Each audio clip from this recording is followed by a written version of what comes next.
Ever wonder why Zack Morris, the blonde idol of Bayside High, never made it to the Forbes list?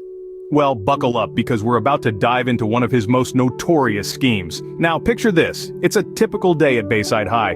The gang decides to create a video version of their annual yearbook. Enter Zack Morris, the high school's resident wheeler dealer.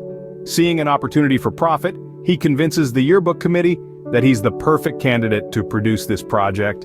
And we all know Zack, the guy who could sell ice to the Eskimos. He's a natural charmer, a smooth talker, and he manages to persuade the committee that he's the responsible, reliable choice. So what's his grand plan? He decides to turn this innocent yearbook project into a money-making dating tape. Yes, you heard that right, a dating tape. But not just any dating tape. Oh no, this one features the unsuspecting girls of Bayside High. This is classic Zack Morris. Always thinking on his feet, always looking for the next big thing.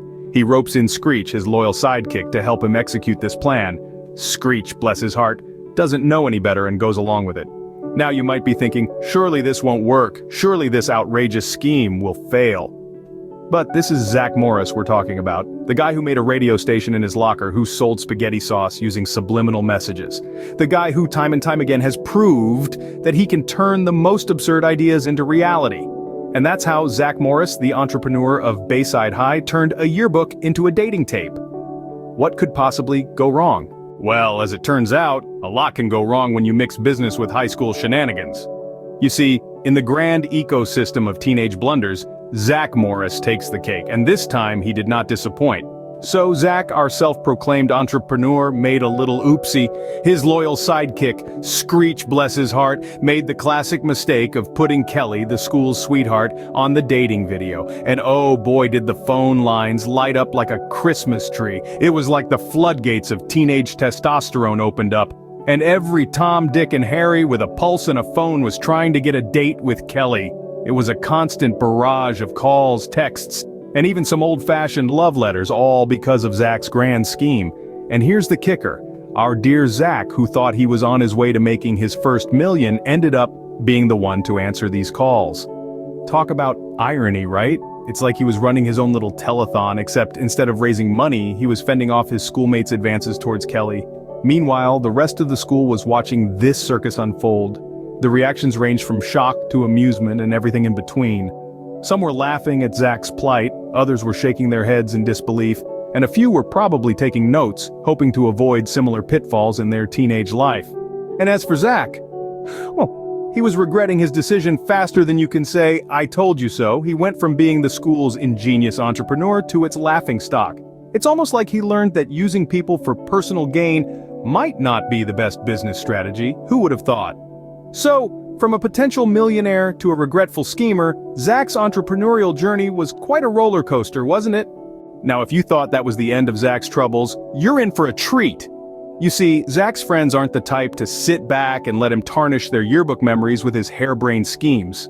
Oh no, they're gearing up for a grand payback, and it's going to be a doozy. Picture this. The gang huddled together in the school library plotting their revenge. It's a scene straight out of a comic book, with each character bringing their unique flavor to the table. There's Jesse, the righteous one, determined to teach Zack a lesson. Kelly, the kind-hearted, is hesitant at first, but eventually gets on board. And Screech, well, he's just excited to be included. Then comes the dramatic reveal of their revenge plan. It's brilliant, it's bold, and it's sure to leave Zack with a taste of his own medicine. But of course, in true Saved by the Bell fashion, there's a twist. Slater, the muscle of the group, mistakenly thinks Moose and Ollie were hitting on Jessie. In an overzealous attempt to defend her honor, he ends up injuring the poor guys. It's a slapstick moment that's as hilarious as it is unexpected. Throughout all this, Zack is blissfully unaware of the storm brewing. He's too busy counting the money he's made off his dating tape fiasco. Little does he know that his friends are about to serve him a slice of just desserts. And oh, what a sight it is when the plan unfolds. Zack's face, once smug and confident, turns to shock and disbelief. He's been outsmarted, outmaneuvered, and outplayed. In the end, Zack learned the hard way that messing with the yearbook and his friends was a terrible idea, and as he sits there, nursing his bruised ego, one can't help but think, Zack Morris, you really brought this on yourself. It's a classic tale of karma, of what goes around comes around, and it's a deliciously satisfying end to Zack's reign of terror. So, what's the final verdict on our dear Zack Morris? Well, let's review. He manipulated his friends, exploited his peers, and used the yearbook, a sacred high school tradition, as a way to peddle his shady dating video. All for the sake of a quick buck. That's our Zack, the entrepreneurial spirit at its worst. But did he learn anything from this escapade? Well, he might have learned not to include his girlfriend in a dating video, but let's be real, it's Zack we're talking about. He's probably already cooking up another harebrained scheme that'll land him in hot water. And the cherry on top of this dumpster fire? The life lessons he supposedly learned are about as solid as a house of cards in a wind tunnel. It's almost impressive how he manages to learn absolutely nothing from his mistakes, time and time again. So, there you have it. A classic tale of high school shenanigans, misguided entrepreneurial spirit, and a blonde teen idol who's proven once again that he's the trashiest of them all. Yes, folks, Zack Morris is indeed trash.